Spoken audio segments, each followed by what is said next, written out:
आणि लोकसभेच्या निवडणुकीत आधी विदर्भात चमत्कार घडणार असं सांगणाऱ्या अनिल देशमुखांनी आता महाराष्ट्रात चमत्कार घडणार आहे या आशयाचं होर्डिंग नागपूरमध्ये लावलंय। महाविकास आघाडी महाराष्ट्रात 35 जागा जिंकणार असून 4 जून नंतर हा चमत्कार पाहायला मिळेल असं अनिल देशमुख म्हणाले। त्यांच्याशी संवाद साधले आमच्या प्रतिनिधींनी, आपण पाहूया। सध्या मी माजी गृहमंत्री अनिल देशमुख यांच्या नागपूरच्या निवासस्थानासमोर आहे। एक होर्डिंग अत्यंत बोलकं इथे लागलेलं आहे। निवडणुकीचे जेव्हा 2 टप्पे झाले तेव्हा इथे जे होर्डिंग लागलं त्यावर विदर्भामध्ये चमत्कार घडणार असं त्या होर्डिंगवर मजकूर होता। मात्र आता 5 टप्पे पूर्ण झाल्यानंतर महाराष्ट्रामध्ये चमत्कार घडणार असं अनिल देशमुखांचं इथे होर्डिंग लागलेलं। आपण त्यांनाच विचारू की नेमका काय चमत्कार घडणार। 4 जूनकडे सर्वांचं लक्ष आहे। तुम्ही होर्डिंग लावलं आहे, महाराष्ट्रात चमत्कार घडणार, आधी तो विदर्भात घडणार असं म्हणत होतं। काय चमत्कार असणार आहे? कापसाला भाव नाही, कांद्याला भाव नाही, संत्रा मोसंबीला भाव नाही, असे शेतकऱ्यांचे प्रश्न होते। असे अनेक प्रश्न जे होते त्याच्यामुळे संपूर्ण महाराष्ट्रामध्ये भारतीय जनता पार्टीच्या विरुद्ध तीव्र नाराजी होती।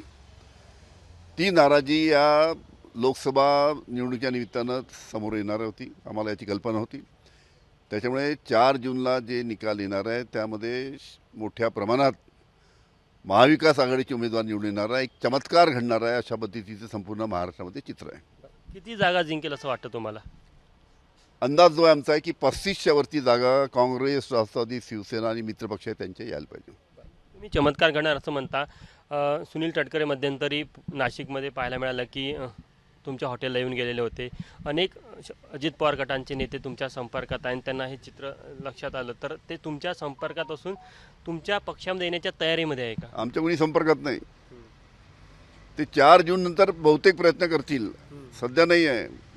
4 जूनचे निकाल आल्यानंतर बहुतेक प्रयत्न करतील, पण आमच्या पक्षाने ठरवलं आहे की जे नेते, जे कार्यकर्ते पवार साहेबांना, शरद पवार साहेबांना एका कठीण परिस्थितीमध्ये सोडून गेलेत त्यांना पक्षात घ्यायचं नाही असं आमच्या पक्षाने ठरवलेलं आहे। तो नेता कोणी असो, कोणी असो, अजित पवार आले तर? आणि कोणाचं नाव मला घ्यायचं नाही, पण कोणी असो, किती मोठा असो की किती छोटा असो, त्याला घ्यायचं नाही हे पक्षाने ठरवलेलं आहे। कॅमेरामॅन व्यंकटेश नायडूसह तुषार कोहळे, ABP माझा, नागपूर। ABP माझा, उघडा डोळे बघा नीट।